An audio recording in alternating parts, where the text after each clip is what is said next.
I decided there's no beating this kind of ride.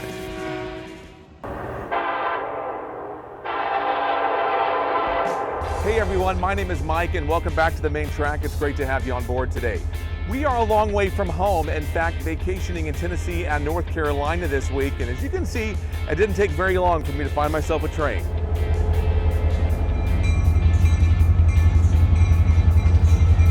We began our trip on a rainy day at the Bryson City, North Carolina depot, just south of the gorgeous Great Smoky Mountains National Park. This is the aptly named Great Smoky Mountains Railway. The Heritage Railroad operates steam trips, pulled by old engine 1702, and diesel excursions, which we'll be on today.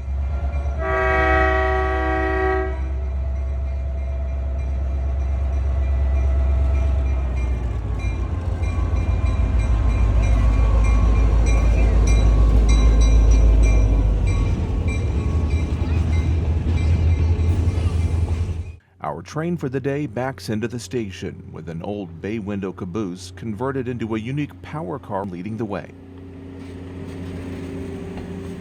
As it rolls by, you can see our train is made up of an eclectic mix of rolling stock, closed and open passenger cars, and some cabooses like this old chassis system bay window unit.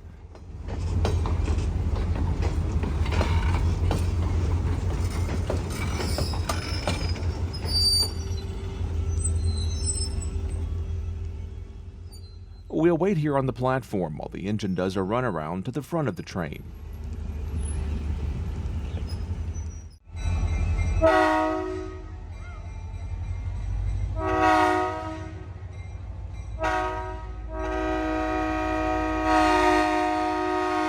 The mode of power for our train is GP38-3 number 1009. It's what GSMR refers to its all-American first responder engine. This colorful paint scheme honors local emergency response agencies and our nation's military personnel and veterans. It was rolled out in 2021 on this unit built back in 1964 for the Pennsylvania Railroad.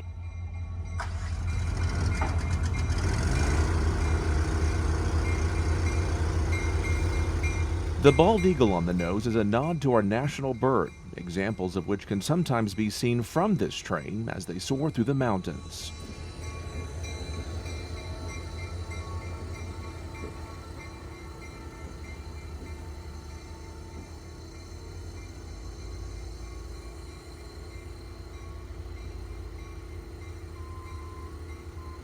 As we wait to climb on board, we're going to take a look inside the Great Smoky Mountains Train Museum.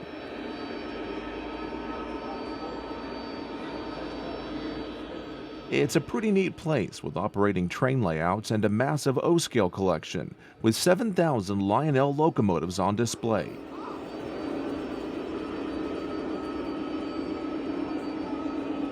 Of course, I model an HO scale, but found a lot to appreciate in these works of art.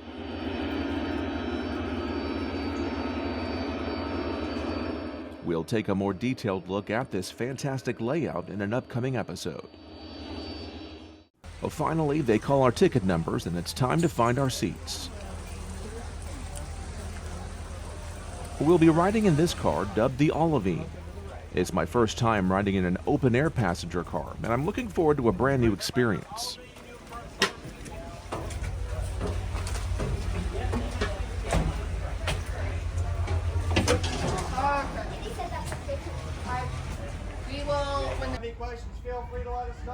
After everyone's on board, the train slowly starts to pull east out of Bryson City, passing this colorful mural on the side of the museum, and then caboose 999447. It's a heavily modified unit used for private events, decked out in colors of its original owner, Santa Fe.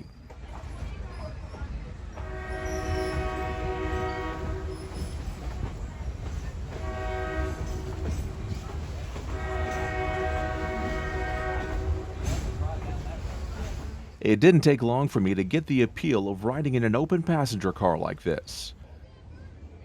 The amenities, just a wooden bench, are pretty basic, but I discovered there's no experience like feeling the breeze on your face, poking your head out to watch your train thread through the curves, hearing the clickety-clack of the jointed rail, and the engineer blowing his horn for the crossings.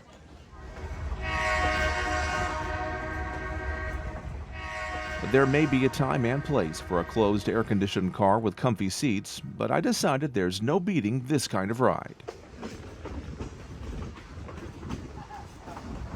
Well, our route follows the beautiful rushing waters of the Tuckasegee River for the 16 miles between Bryson City and Dillsboro. It's been raining here in the Smokies for days now, ensuring a high enough water level for rafters and fly fishermen.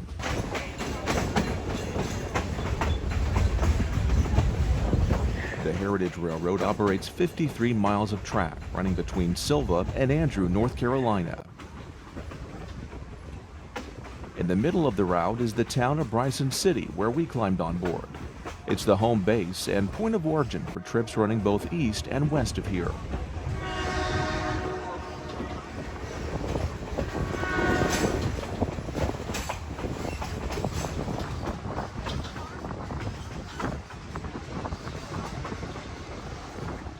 This line was originally part of the Southern Railway's historic Murphy branch between Asheville and Murphy, North Carolina.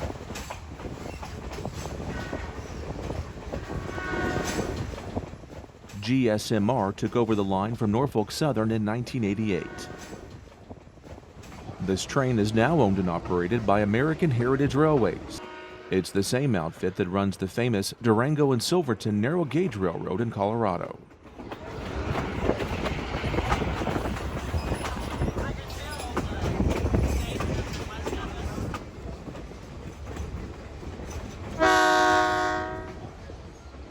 There was so much beautiful scenery to take in, from the river banks to the wooded hills and small towns and farmlands.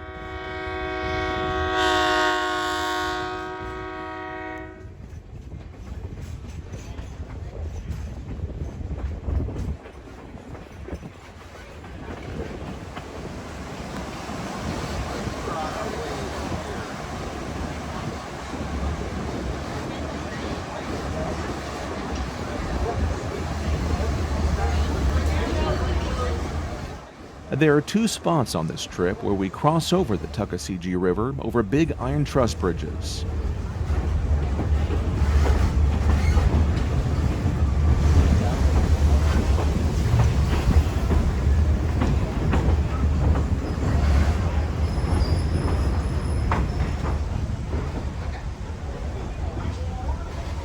One thing that's so great about this open-air experience is looking ahead and seeing and hearing the engine up ahead grumbling as it pulls the train up the slight grades, leaving the faint smell of locomotive exhaust in the air.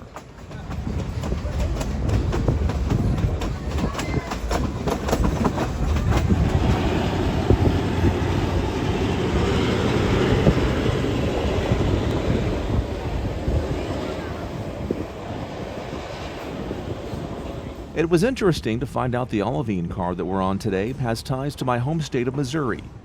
It was originally built in 1964 as an express baggage car for Kansas City Southern, just 4 years before that company ended its passenger service.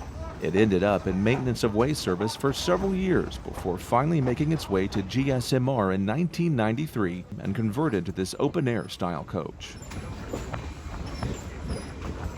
This trip provided another first for me, riding in a caboose.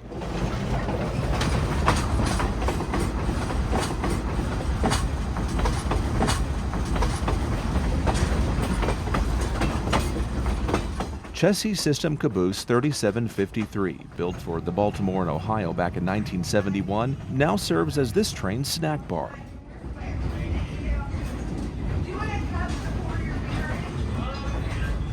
Well, I've been inside cabooses that are on static display in parks, but never rolling on the rails. So many railroaders over the years have told me how rough riding a lot of cabooses were, and I got to experience one of those wobbling, bobbling, bumpy rides for myself.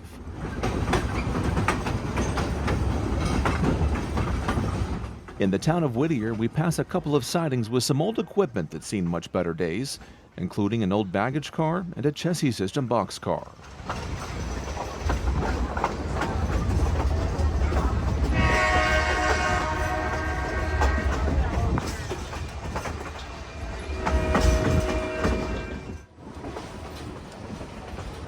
Farther up the track, we came upon the remains of a train that had been crashed on purpose.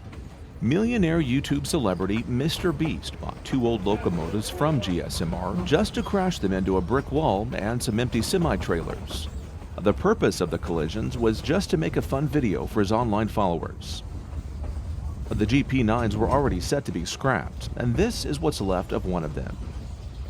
Believe it or not, this is not the first train to be crashed intentionally on this railroad. More on that story in just a minute.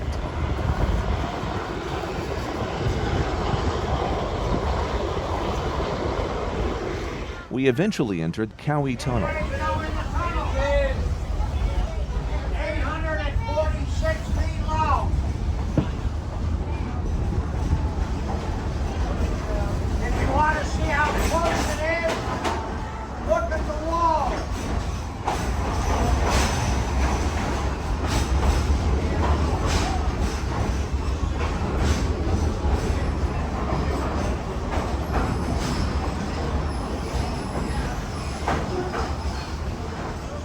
Right after coming back into the daylight, we crossed the Tuckasegee River once again. Now there she is right there, up on the branch. And perched high on a tree branch, keeping an eye on things, was this majestic bald eagle. Notice how she's looking at you and saying, hey, look, something. And that is a female. She is the larger of the two. About a mile up, we slipped into the town of Dillsboro. Passing through the yard limits, we came across the rusting remnants of another wrecked train. There is no real Illinois Southern Railway. These were painted for a scene in the 1993 Harrison Ford movie, The Fugitive.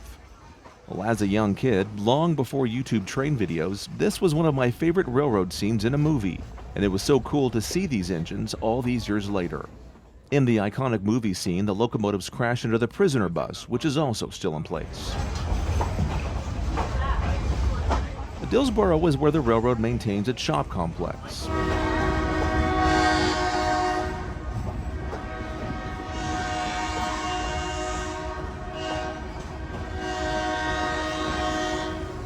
We see a variety of old cars and cabooses and motive power used for the excursions.